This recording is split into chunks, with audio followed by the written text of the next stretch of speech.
विमन्यते रुद्रादेव पशूणस्तदादि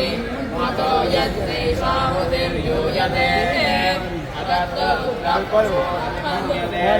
अश्वसमेन द्वितीयामाहुतिं जुहोति असवो वाये कशपम् रुद्रोऽग्निस्विष्टकृते रुद्रादेव पशूणस्तदादि अतो यद्वैषाहुतिर्यूयते रुद्रपशूणविमन्यते अयस्मयेन कमण्डलुना तृतीया आहुतिं जुहोत्यायास्यो वै प्रजाः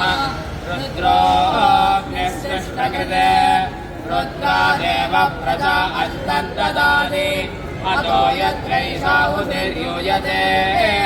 तदत्र रुद्रप्रजा अभिमन्यते हरिः